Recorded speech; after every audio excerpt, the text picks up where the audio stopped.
काय सांगाल आपण विघ्नात? मी आधी सांगितलं की ही 453 जे नगरसेवक आहेत त्या नगरसेवकांचा एक प्रतिनिधी म्हणून या निवडणूक आम्ही उभे आहोत आणि या निवडणुकीत कार्यकर्ता वर्सेस नेता ही निवडणूक राहणार आहे. नेते सर्व नेत्यांसोबत राहतील आणि जे नगरसेवक आहेत ते कार्यकर्ते आहेत ते माझ्यासारख्या एका कार्यासोबत निवडणूक उभे आहेत. कट्टर विरोधक कोणाला पाहता तुम्ही?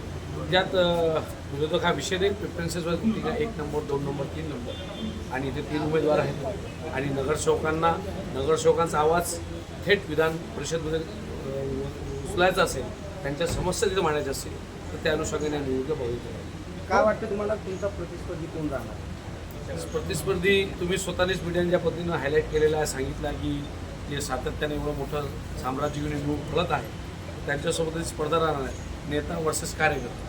हो, मतदारांशी तुम्ही भेटी गाडी घेत आहात, कसा रिस्पॉन्स आहे? हा जिल्हा माझा आहे, जिल्ह्यातली प्रत्येक नगरपालिका माझी आहे. 2010ला मी जिल्हाध्यक्ष होतो. आज अनेक मित्र माझे नगरसेवक आहेत. सातत्यानं पूर्ण जिल्हा फिरण्याची माझी जुनी सवय आहे. महाराष्ट्र राज्याचे अध्यक्ष म्हणून संपूर्ण महाराष्ट्रात फिरतो आहे. तालुक्याने 3ऱ्यांदा मी नगरसेवक आहे. माझी पत्नी आता नगराध्यक्ष आहे. तर नगरसेवकांच्या समस्या काय, नगरपालिकेच्या समस्या काय, या समस्येवर मात करण्यासाठीच मी विधान परिषदेमध्ये चालतो. त्यामुळे माझ्यापेक्षा तरी या समस्या नगरसेवकाच्या नावासहित मी तुम्हाला सर्व जिल्ह्यात सांगू शकतो. हो, शिवसेनेचे बंडखोर गोपीकिशन बाजोर यांचे चिरंजीव जे आहेत बाजोर त्यांचा अर्ज रद्द करण्यात आलेला. त्यांनी आरोप केलेला आहे की सगळ्यांनी एकत्रित षडयंत्र करून मला अर्ज रद्द करण्यासाठी माझ्या पाठीमागे. षडयंत्र वगैरे हा शब्द किंवा सर्व एकत्र म्हणून नाही. सभागृहात जेव्हा 5 लोक उभे आहेत, एखाद्याचा फॉर्म चुकला आणि त्यावेळेस अर्ज करण्याची मुभा सर्व अर्ज करतात. या फॉर्मची व्यवस्थित छाननी झाली पाहिजे आणि विप्लव बाजरे काही नाही आणि हे शेवटी महायुतीचेच उमेदवार होते.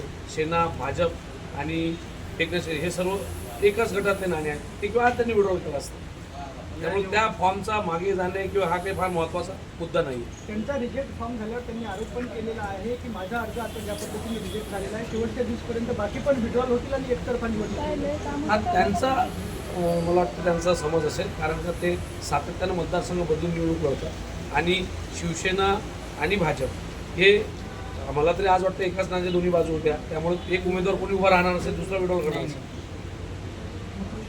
या निवडणुकीत मोठ्या प्रमाणात घोडे बाजार होणार आहे, तर त्याकडे आपलं कसं लक्ष राहील आणि कुठं कार्यकर्ते त्याच्यावर लक्ष ठेवून राहील? ही निवडणूकच कार्यकर्त्यांची मी आधीच म्हटलं आणि घोडे बाजार स्वतःला कशा विकास आणि ज्याला गिफ्ट द्यायचं स्वीकारण्याचा सर्व अधिकार आहे. पण कार्यकर्ता पहिल्यांदा या निवडणुकीत जेव्हापासून विधान परिषद स्थापना झाली त्यामुळे पहिल्यांदा कोणी नगरसेवक हा थेट आमदारकी लढतो आहे. म्हणजे ही कार्यकर्त्याची निवडणूक आहे. त्यामुळे मोठ्या प्रमाणात त्याच्यात घोडेबाजार किती झाला तर कार्यकर्ता निवडायचा आहे. त्यामुळे जास्त त्रास नाही.